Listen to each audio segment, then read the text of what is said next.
afternoon, and welcome to the Voice of Wisdom. With over 60 years of experience as an investment banker, entrepreneur, investment analyst, economist, and venture capitalist, Morty Davis is Wall Street and capitalism personified. The over 400 companies for which he has raised more than $3 billion over the years have created a countless number of jobs and exciting new products. Through the Voice of Wisdom, Mr. Davis explores, analyzes, and debates the most topical, political, economic, and social issues facing our world today. Joining Mr. Davis today for a discussion of today's news headlines, including how our courts will play a key role in our upcoming elections, is Len Carter. Len is an investment banker, business consultant, and private investor. And now, Mr. Davis and Mr. Carter. Welcome back. We took a hiatus in consideration of so many of you being away, traveling, being on airplanes and whatnot. So we took a 2-week break. And I hope you had a wonderful holiday.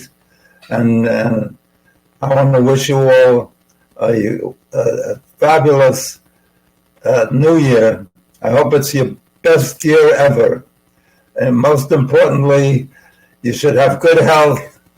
You should realize your dreams and be successful in all that you pursue.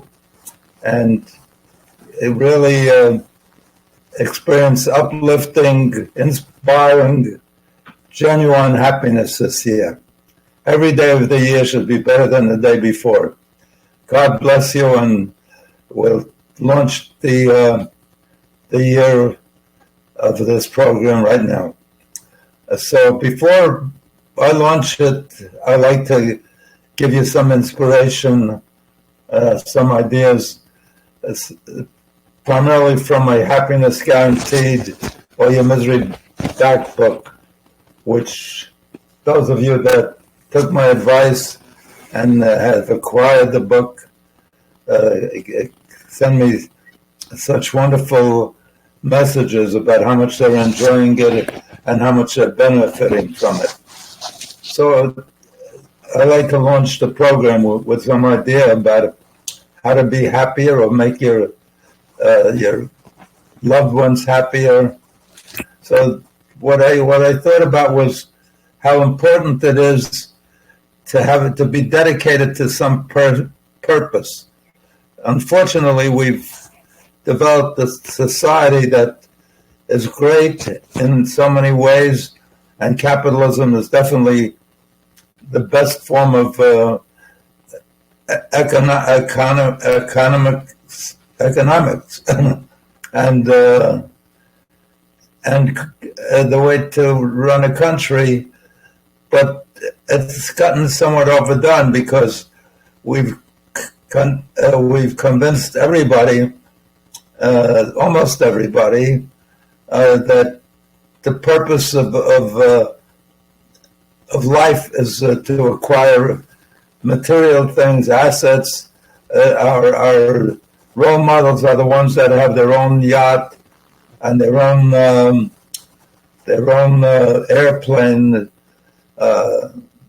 their own mansions even, and that's not what makes people happy. I can't tell you how many wealthy friends, really multimillionaires and billionaires even, that have all the money that you could dream of. Even if you won the lottery, you couldn't have as much money as some of these people have, as some of these mostly men and a few select women. But I assure you, they're not as happy as somebody who has a purpose in life. So it's very important to have a purpose, a useful purpose, not a purpose to make a bigger pile of money.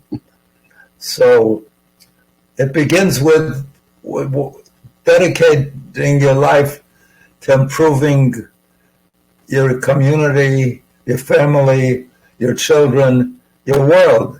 And to the extent that you do that, you make a contribution. It makes you feel good while you're doing it. and it makes you feel good after you do it. You know, I had one wise man over the years tell me that a real perfect experience is one where you're excited in anticipation of experiencing it. You're excited while you experience the happening or the event or the experience, and you're happy and satisfied and feel good about having done it afterwards. So it's before, during, and after. There's a lot of things that you're excited about that you in anticipation you think it's the most fabulous thing, and it even may be exciting and uplifting while you're doing it, but afterwards you pay a price for it, or you're unhappy that you did it or something. Like one example I would say is if you're having an affair and you're cheating on your wife or your beloved soulmate, you're often very excited in anticipation about the getting together with your lover or your mistress, and even while you're indulging in the activity with that person, with that man or woman, depending on what your inclination is. And finally, so you're enjoying that intermission, but afterwards you pay a price, either directly because your wife or your soulmate learns about it, or somebody tells her about it, or him about it. And finally, even often, as we find in our not newspapers, print rags, that the one that you loved and had such a good time with is angry because you broke off with her, or she's suing you for. There's no great dividends like where you have a love affair and all of those things, preliminary things, and experience while you're doing it, and it brings forth, in many cases, children that you love, that you're dedicated to, and to the extent you invest in your children and spend your time making them even more perfect than they are when they were born, and educated and capable of dealing with life and enjoying the little things in life, or appreciating the very things that we take for granted, that your fingers work, that your eyes work, that your legs work, that you're not ill like so many millions and tens of millions of people in the world are going through. So it's, if you can accomplish that, I can't think of anything more rewarding or bigger dividend if you invest in your kids and you see you get nachas from them. Nachas is pride and joy. There's no English word that encompasses all of what nachas is. So if you invest in your kids, you get dividends. People say, I don't know why her kids are so good and my kids I have so much trouble with. The reason you don't know is you're out playing canasta or golf, or giving your kids big allowances. You think you're making them happy, and you're not giving them time. And the other mother or father is playing with their kids, giving them time, teaching them when they have an opportunity, whatever experience they're going through, you can always give them a lesson from any experience. And also, one of my wealthiest clients now tells me he loves the book. This book, Happiness Guaranteed or Your Misery Back, has one page for every day of the year, 365 pages.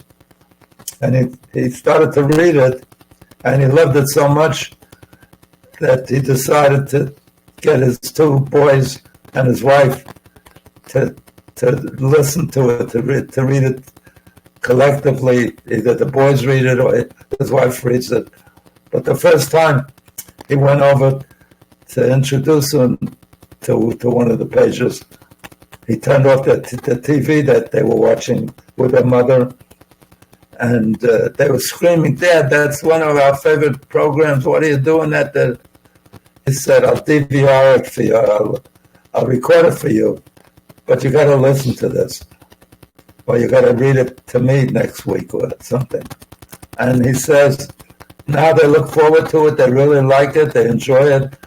So you can make the purpose that you're working on rewarding for your kids, rewarding for yourself. But it's not only your kids, your best friend, your community.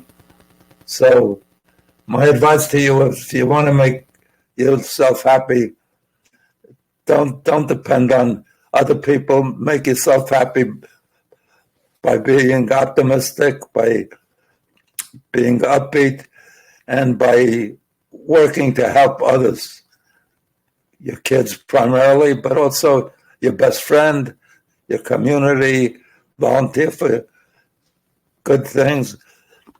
My greatest rewards in terms of money has been the money that I gave away to different philanthropies, different charities, to hospitals, to schools, I went to Harvard.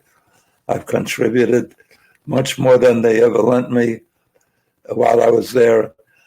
So there's so many good things you can do, either with your money or with your time, or just by extending an effort to help make somebody else a little happier with their life. So enough preaching. I don't mean to preach to you. I hope that some of these words hit you in the right place, and you can adopt them, or you can start to practice them and find them useful and rewarding. That's a lot of happiness to start 2024. With all that's unhappy in 2024, we hope it lasts a while. Yeah, that's a problem with our society. That's why we have to do it each program. We have to, otherwise we're going to run out of happiness. We don't have enough. Right, that's the problem with with our society, that it's become so materialistic. We think if we make a lot of money, we could give our kids a big allowance, or buy them some toys that are expensive that other kids can't afford, or if they're a little older, get them a sports car or something. All of that gets them excited for a short while, but it doesn't really make them happy. And if you own a car, you know that it's often more of an aggravation than excitement. So that's actually a good place to start then. This week, we do have a lot of things in the news with the trials and courts and political contenders. But we thought today, with it being the beginning of 2024, a good place to start is looking forward to the year and taking stock in some of our values and assessing whether they're good or bad or need to be perhaps modified. So the launching point is an op-ed piece written by a very talented writer, David Brooks, from the Times. He wrote last week an op-ed. He calls it the Sydney Awards. It's a column. The piece is about his favorite essays and articles that various authors have written in small magazines. For So, which he gives an award. so he gives this award, Sidney Award, which is named after a public philosopher, Sidney, and Sidney Hook, and he cites these different articles and their content and why he thinks they're meaningful. So, and I thought when we went through each of these, we could sort of parse out some of the themes and see how they relate to what's going on in our world and the meaning behind it. So, the first award that David Brooks gives out is to an author, Chris Caldwell, who writes for a small magazine. All these authors are small magazines, so probably not things that most people have heard of, but it's one called First Things. And in the article he writes that America's discovery of world dominance might turn out in the 21st century to be what Spain discovered, to be what Spain's discovery of gold had been in the 16th century, a source of destabilization and decline disguised as a windfall. So, in the 20th century, as the U.S. clearly becomes a world dominant power, with the mitigation of the Soviet Union through the Cold War, and China emerging as more of a power, but still clearly U.S. dominant. And we're the greatest economy and the wealthiest country by far. Right. So, an interesting prognostication by this author: is it a source of destabilization and decline, disguised as a windfall? So, with that being, well, what should the role of the U.S. be abroad? Should we be the world's policeman? Is deterrence something that makes sense? A lot of politicians today, particularly with Europe and Ukraine, warn that staying out of Eastern Europe these days and not supporting Ukraine is a mistake, and we did that in World War II until we got involved in World War II. And is there an argument for maybe not preemptive aggression, but aggression to ward off more aggression? Similar to, we were discussing the other day, the reaction in the country when Truman dropped the atomic bomb, how at the time most people thought it was good, even though most Americans did. Yeah, I don't know about the Japanese did. That's true. They killed, I guess, 99% of the people they killed were civilians. Right.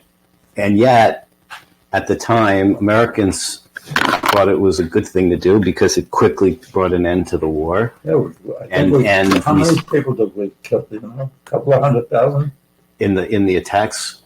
In the attacks alone, probably 100,000, but many hundreds thousand more from illness and radiation fallout and things like that. I remember how excited we were that it brought a quick end to the war, and it meant that all our young soldiers, mostly men at that time, but some women were stationed in the war zone. We saved their lives, and not only saved their lives, but saved them from living with you can't even describe the injuries, and some were blind, some came back with no legs. It was just so that stopped. So we probably saved 100,000 of our own. So that was the trade-off and we felt it was worth it. In retrospect, today, a lot of young people think how cruel it was, how wrong it was, why did we do that? We killed only civilians, just as today they say we're killing, the Israelis are killing innocent civilians in Hamas, in Gaza, I mean, which is run by Hamas. And the Israeli didn't start it. They didn't want it. It's cost them many of their young people, including so many women and children, Israeli women and children. And if any country in the world cares about other people, Israel is perhaps, to my knowledge, the only nation in the universe that warns the people, the civilians, before they attack a community, that they're about to do it, and to please move, if they're going to attack a specific house. And even more so, that Israel's the first country in the world,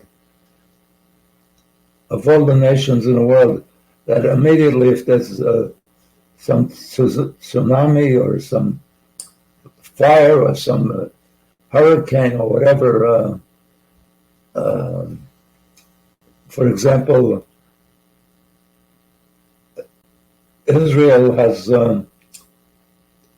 soon as the war between Russia and Ukraine occurred, Russia attacked Ukraine, and so many Ukrainians were civilians as well as military personnel were being maimed and crippled and needed so much help, and no country is prepared for that kind of emergency medical situation. Israel immediately built a hospital for the Ukrainians and sent a bunch of medical personnel, doctors and nurses. So, even when you do something that's intolerable and seems wrong, you can do it in a way that at least indicates that you're well-intentioned, and actually you are well-intentioned because you're trying to save lives, even though you have no alternative but to, when you attack, to fight back. It's difficult because when you never know what would have happened. So in the case of World War II, when 100,000 civilians or more were killed, that's 100,000 or more people that died, because we see it. To say, well, that's fewer people than would have died is a strong argument, but it's difficult unless you have historical perspective to understand. And I think that's what's happening today when you see, and that's why when people look back and say, oh, how terrible it was that we dropped these bombs and civilians were killed. Oh, how terrible it is that Israel, that civilians are being killed in this battle. It's because people, I think, don't have that perspective to see other times in history where this, I don't know if trade-off is the right word, but if this decision in order, it is a trade-off, because we tend, every nation tends to think of their own people as more precious than the enemy, especially if they were attacked initially. In addition to trying to win the war, there's part of it that's what does Trump say? He's going to he's going to punish, take revenge on all those. Retribution. Retribution. So you could see why I invite this gentleman back regularly. Because I listen to Trump all the time. Because he's so bright and so knowledgeable of world events and of psychology and just about everything. He was top of his class at the same school that I graduated from, that I did my graduate work at Harvard Business School.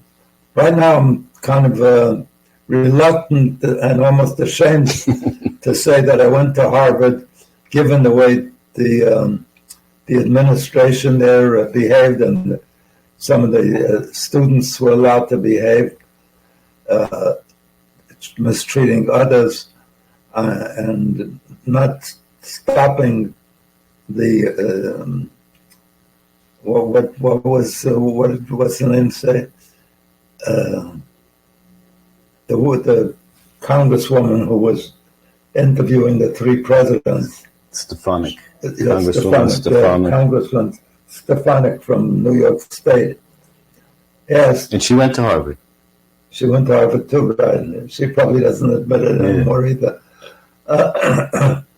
But she asked, is genocide, I don't know if she said of the Jewish people, or maybe she did. Yeah. Did she mention it? It's genocide of the Jewish people. It's calling for genocide. Calling for genocide. Hate speech and against Harvard policy. Is that acceptable? And the answer of all three, including one who's head of the president of MIT, who happens to be Jewish, and gave the same answer. It's like they were primed or coached or something, because they all said it depends on the context.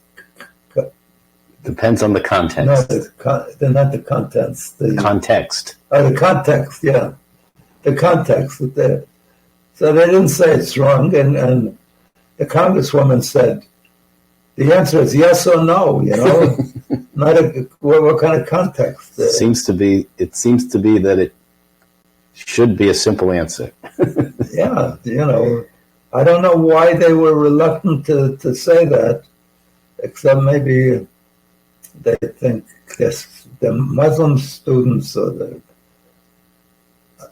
they have a twisted view of what free speech should be, And although the Constitution protects hate speech, that doesn't mean that it can't be against a university's policy, because you're allowed to have. And if I were running a university, I don't care if the Constitution defends hate speech. That's not something I want at my university. So they could have said that, but they kind of tried to give a legal answer. Trying to figure out why they were so reluctant to say yes, it's wrong. Yes, we won't allow it. We don't. Up to now, we haven't stopped it, banned it, but now we see the consequences. We'll definitely stop it. We'll definitely ban it. They could have said something that made them look at least decent, if not heroic. Yep. So it's terrible that presidents of universities aren't bright enough, of the top universities, the top. There's no greater university in this country than Harvard. There's no greater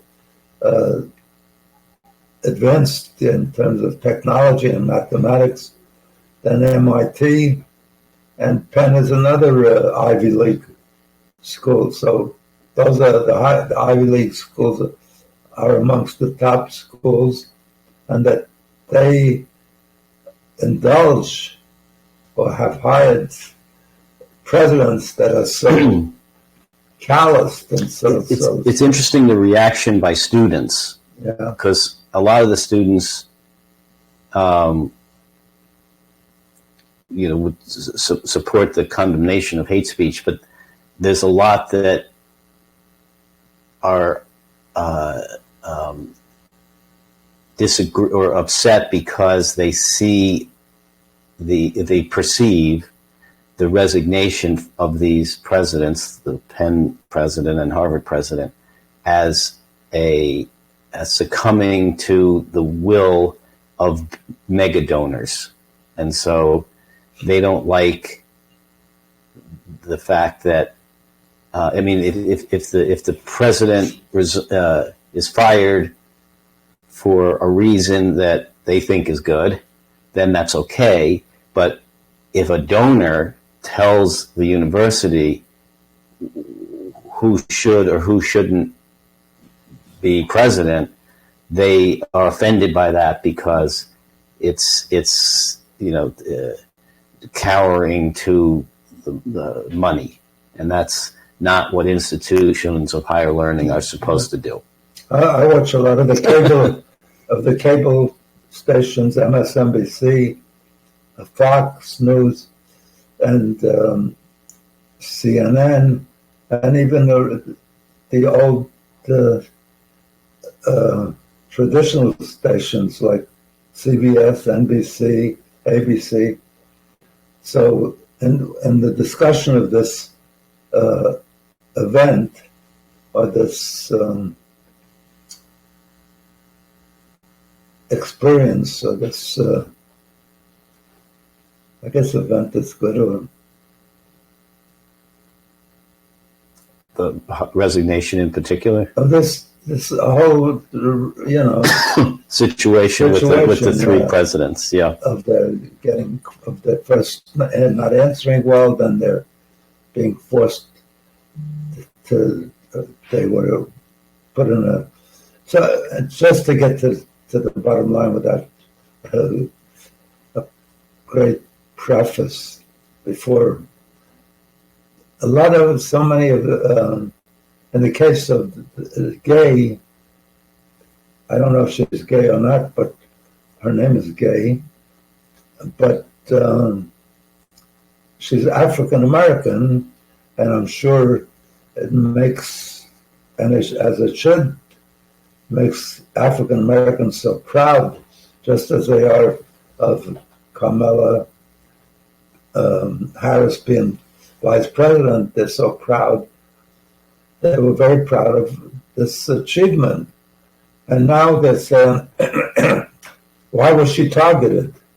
Why was she called before Congress?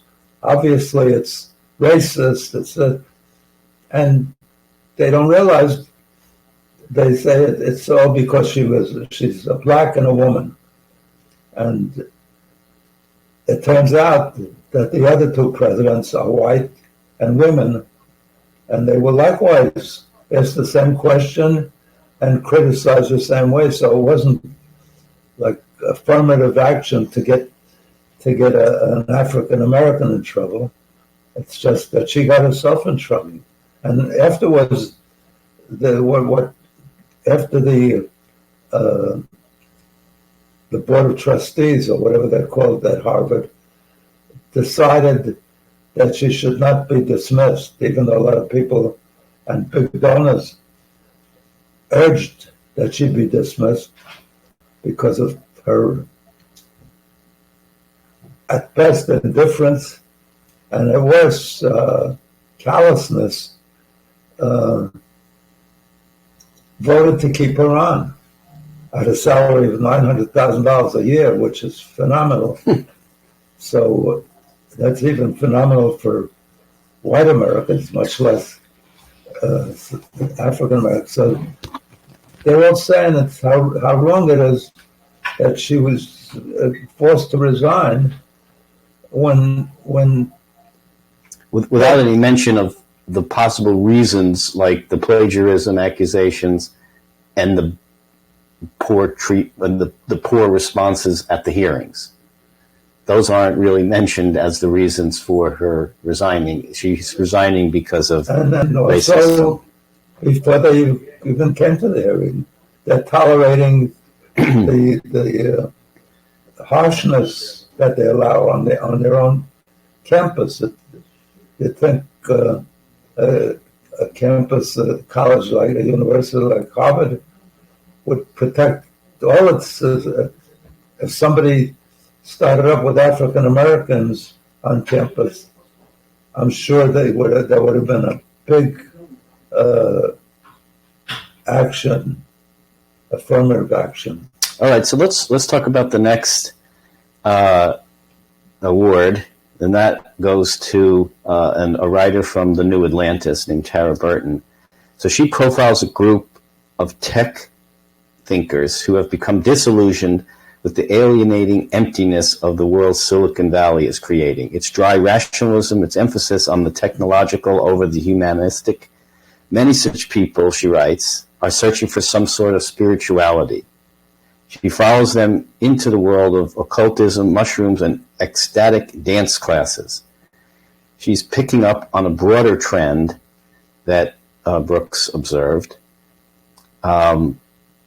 which is that new forms of religion and spirituality are popping up where you least expect them, among the techies, among those on the hard progressive left. So I guess the question to me is, are we missing spirituality in our culture? Is it going away? We know that organized religion affiliations are going down. Secularism is on the rise. Is that good or bad for the country?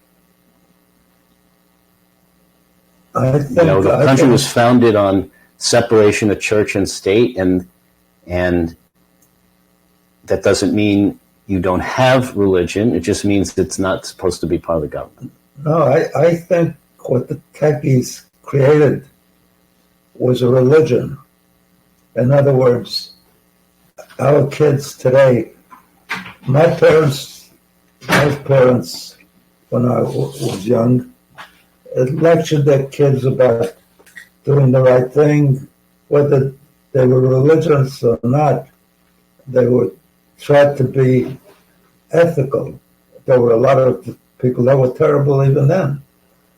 But the ones that cared about bringing up their kids correctly, the parents played games with them outdoors in the street, with ball games or other activities. They were very involved with their kids. Today, the techies have created a world that is so seductive that they say about 80% of the kids, I'm not sure if I have the right number, but it's a very large segment of kids today get all their news from TikTok. And that's not conducive to bringing up kids, particularly since they spend so much of their time away from their parents' influence, and they're on TikTok, and they're playing games hour for hours every day, electronic games. There's nothing terrible about that, except they're not getting values. Then right? Because in a way, the need for parents to children is diminished by all this, because instead of going to your parent and saying, why is this happening in the world? Why is this happening here? I see something. And instead of having to go to your parents and getting answers, which true are biased by your parents, but instead you go on to TikTok or some crazy website, which is not necessarily fact-checked, and you can get bad information. Well, the parents that feel guilty about it have original sin in a sense. Say the teachers, what are teachers for? Teachers should give them these values. And that's ridiculous. First of all, parents have them like 20 hours a day or whatever, the best part of their livelihood. When you think about it, we have very little time that is discretionary. We got to get dressed in the morning, we got to brush our teeth, we got to take a shower, whatever, and we got to eat breakfast. We're busy with lots of things. For people, older people that have jobs, the job takes all of their waking hours. So the ones that can have the most influence, and the ones that have impact their kids' lives, and can make them great, or if they neglect them, make them terrible. It's not accidental that kids that are neglected, where the parents are out all the time, or even worse, on drugs or totally neglectful, that the kids turn out to be juvenile delinquents, or even I can't even think of all the things that they do bad. What's it called when you have wars with your wife or beat your wife or something? Domestic violence. Yeah. Domestic violence or robberies they practice, or murder. I mean, it's not an accident. If you and I were brought up under those conditions, we'd probably be the same. We'd probably be hustling drugs to make money, as so many of those kids were. When you said, what's it called when you have fights with your wife, I was going to say marriage. That's right. Incidentally, they said, what's the major cause of divorce? Marriage. Yeah, so. His point on, I think secularism too is an interesting one. If you look over the centuries, organized religion has been at the center of a lot of wars and conflicts. Yeah. And it's often used. So atheists say, the dedicated atheists say, look at all the killings by different religions, crusades throughout the ages. That's a tough one. I mean, there's definitely good parts of organized religion and parts that have, been at the center of some conflicts. Sadly, look at the way some Muslims take the Quran and use it as support for killing each other, their own brothers and sisters. They're killing them for being a different strain. The Shiites are killing the Sunnis are killing the Shiites without any current provocation. So that's so sad. And also the fanatics, religious, there was one city or community in Iraq where ISIS took over, or it wasn't ISIS, it was jihadists or something. In recent years, maybe it's 10 years ago or something, but they took over a town and they said everybody in this town has to convert to Islam to become a Muslim religion, or they have to get up and leave and take whatever belongings they can carry. They can't take their car. They can't take, certainly not their houses. Or if they don't do either one of those, we're going to kill them. And they carried out that threat. So in the name of religion, they're doing horrendous things. I mean, and they think they're doing the right thing because, they're doing what God said has to be. They all have to convert everybody to... Look at the Spanish Inquisition, same thing. Yeah. So here's another one that relates to the role of parents in terms of teaching their children. So Talbot Brewer, he writes an article in the Hedgehog Review that parenthood comes with an, quote, ironclad obligation to raise one's children as best one can. But these days, parents have surrendered child rearing to the platforms that dominate the attention industry, TikTok, Facebook, Instagram, and so on. Quote, the work of cultural transmission is increasingly being conducted in such a way as to maximize the earnings of those who oversee it. He continues, we would be astonished to discover a human community that did not attempt to pass along to its children a form of life that had won the affirmation of its elders.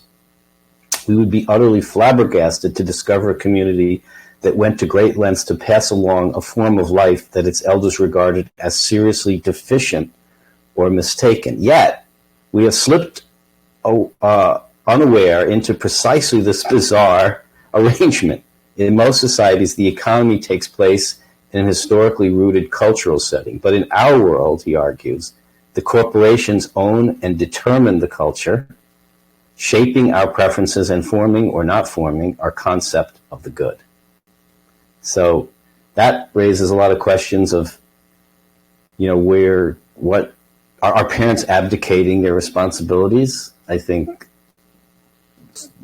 to some extent, yes. What role should parents and government have in deciding curricula in schools? We see that too.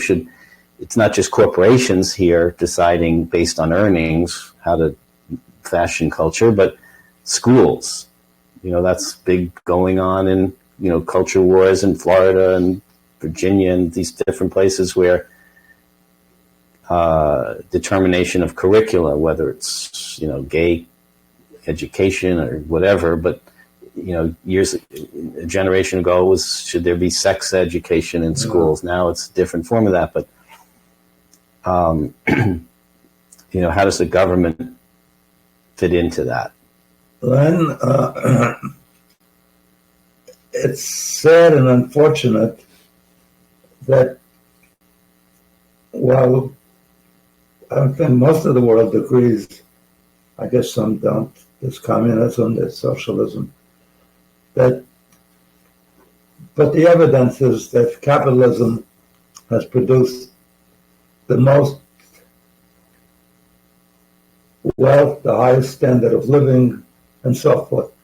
Notwithstanding that, it's also, as you just read, it stresses so much the need for profits, as Milton Friedman, who won the of the University of Chicago, who won the Nobel Prize, preached and is like the hero of those who endorse capitalism and say how great it is, said the only role of the corporation, or the predominant role of the corporation, is to deliver the most profits for their shareholders, regardless of the consequences for society, for the damage they may be doing, and the way to make the most profits at the simplest level, at the most obvious level, is to pay your employees the lowest, as little as you can, or not pay for their welfare or medical care. So, and as we just talked about, and so the religion has been replaced by a religion of technology. It's seductive. It doesn't teach values.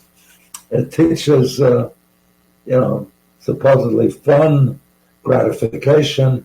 But if you're just living for fun and gratification, you're not going to have. Sometimes the most fun is to what do you call it when you abuse some other kid at school? Bullying. Sometimes the most gratification kids is bullying some other kids, to the point where some kids that are different in any way or something, so depressed, they have mental problems, or they're even induced, inspired to commit suicide. So while we shouldn't tell people you have to be religious, but we certainly have to change the attitude where some of the values of religion, not all of the values, obviously, because as you point out, it's been responsible, religions have been responsible for a lot of, in serving God, for killing the ones that don't serve God the way they prefer. It's really so wrong that corporations that have the money and have the wherewithal and have the influence just by raising the minimum wage, which they resist. They say, "Oh, well, we won't be able to stay in business. We won't." In the United States, we had at McDonald's and chains like that and restaurants like that. They said if we raise our cost of labor, we'll have to go out of business. So they're moving aggressively to replacing human beings with technological things. You can get a hamburger at McDonald's without ever interacting with a human being. You put your order in. They want it that way. What? Yeah, that gives them the most profits, and the same McDonald's kind of chains in Denmark, while our minimum wage is in overwhelming in the United States, overwhelmingly in most of the cities and towns, it's still at $7.25. It hasn't been raised in those cities for years and years. And the same McDonald's in Denmark, the minimum wage is $20, and they're still in business. So the excuses they use are ridiculous. Every time some restaurants or some business may have to close down, but if they can't afford to pay their employees a decent wage, they should be closed down. It means it's not a real business because they're just exploiting the semi-slaves that they have. So here's another. What's happened? The technology and corporate wealth has become the religion. The ones that we're trying to make happy are the shareholders. They say, well, they are on the 401ks or something. It's very important to do that.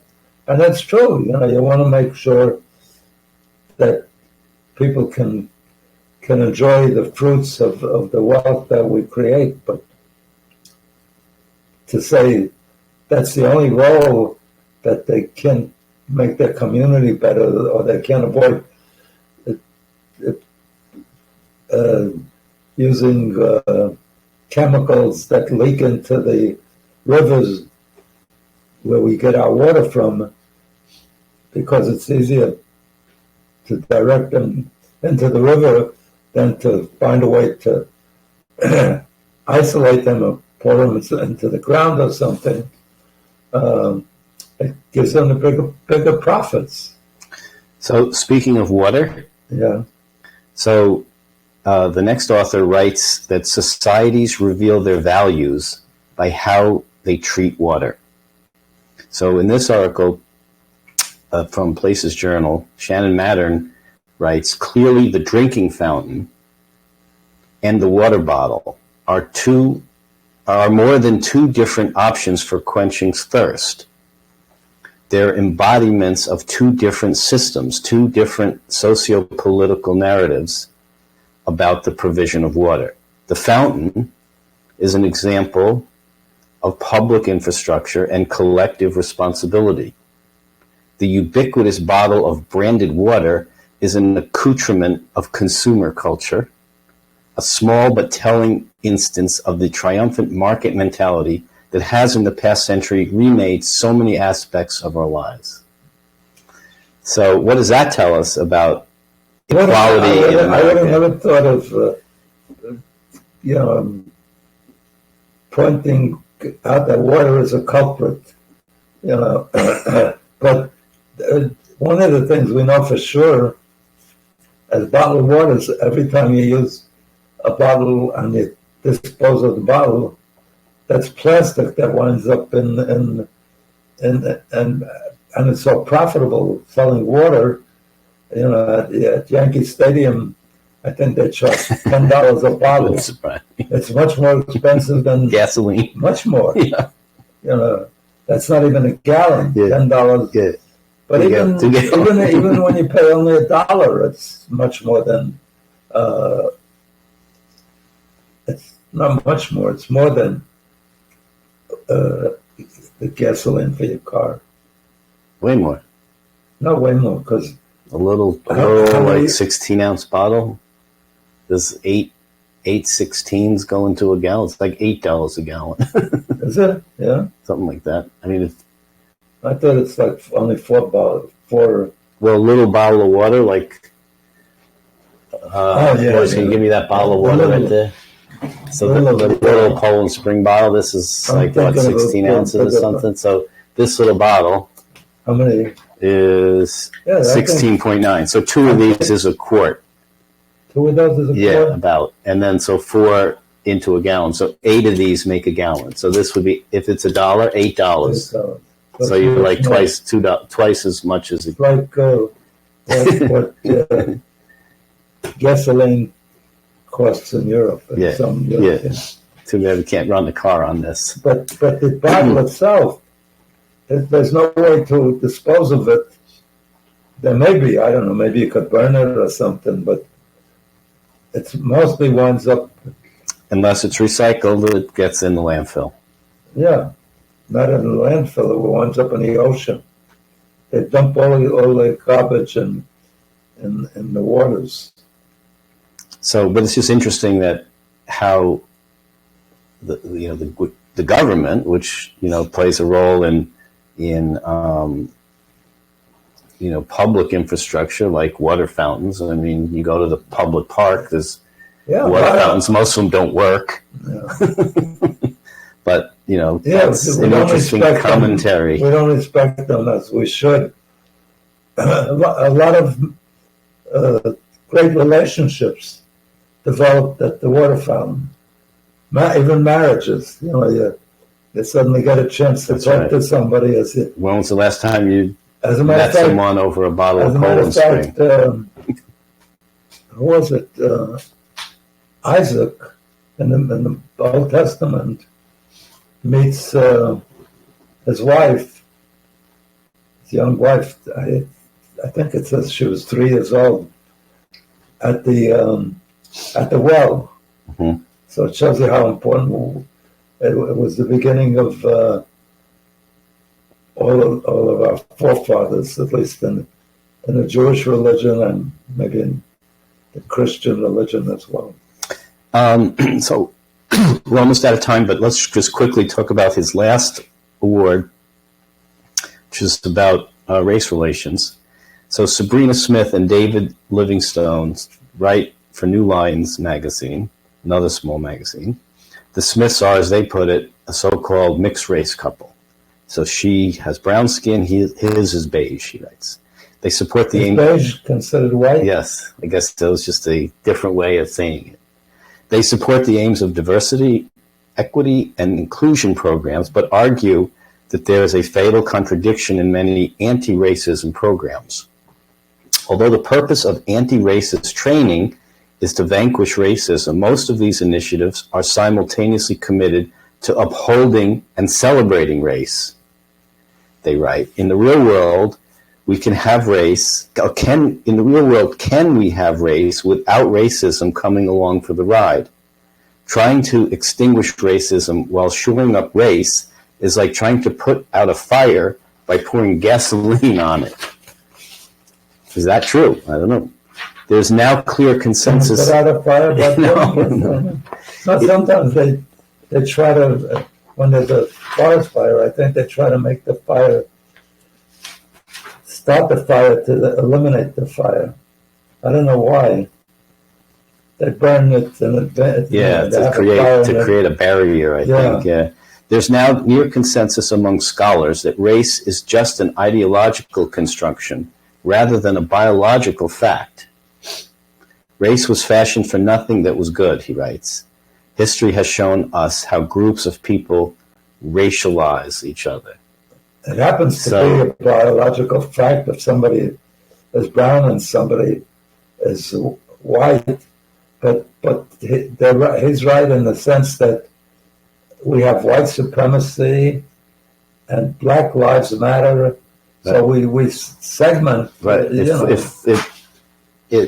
does exactly the opposite of what the intent is. It fosters the racism. And also, it institutionalizes. Right. Affirmative action creates so much animosity. Right. So that's what he says. It's trying to shore up race in these programs is the opposite. I mean, I think a lot of, the conservatives would agree with that. But it's interesting because of so many, the progressive ideology that says, no, you need to target and somehow address these. All of this gets to the basics of values. In other words, not only your kids have to be taught values and put in areas and experiences where you get a chance to convey the importance of values, but not only kids. Corporations have to develop values. We're so gung-ho on profits that with the biggest fund of all, BlackRock, introduced ESPC. Is it ESG? ESG. I think I'm thinking about the the thing that protects dogs, ASPCA. Anyway, or the NAACP. And so these letter days every day, you got to know what all the letters stand for. You got to be a genius. So anyway, ESG, which stands for environmental, social, and government, I think. Governance, yeah. Governance. And that funds should care for that, manage a lot of money, should care about that. And the head of it, I think, committed to introduce ESG and decided not to own any shares in companies, in oil companies, and Exxon and Occidental and so forth. And the shareholders, even shareholders that care about the teachers union that puts money with this, almost everybody puts money with BlackRock, were complaining, you don't make, your investments based on being good, being what you think is being a good corporate citizen. Yeah, what is good in general. Maybe even giving charitable contributions or something. They don't want that. They said, we want you to think about what makes the most money for shareholders. And unfortunately, ESG started about, was ramped up a lot prior to 2002. I think it was 2002. And that was the year when oil went up, the oil shares went up the most. Oil went up to over $100 a barrel. And so they criticized him. Look, he lost this big opportunity. Even Warren Buffett, who never was a big buyer or advocate of buying oil shares, bought a ton of Occidental. Ton. Big position. Billions and billions. So they said he missed that opportunity because he cared about ESG. And it shows how little regard we have for caring about our neighbor, our community, our kids even. we're only too happy today, parents, not we, but so many parents are only too happy that it's evolved this way, that they don't have to be diverted to spend time with teaching their kids. Yep. So with that diversion to values, we can next week get back to our more favorite topics, politics, and Trump, we got some right. we got some debates coming up. We got some town halls coming up. I think CNN's got a few town halls with the two Republican candidates. So. No, but there isn't a day. So, but I sometimes worry. What if? It's like I said. What if we start? We managed to talk a whole episode here without just a little bit mentioning. What would we do if we started a war and nobody came? Yeah. So what do we do if? What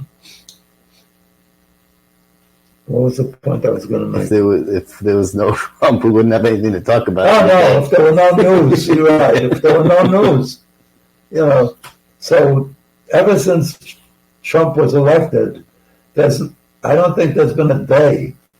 Maybe there's been a day or two when I wake up and I don't find the discussion about Trump either as being abused, as he says, or victimized, or how great he is, that he's representing he represents the real needs of as a matter of fact, the Republicans don't even have a platform that says we want to do good things that will make people, especially those at the lowest end, have a better life.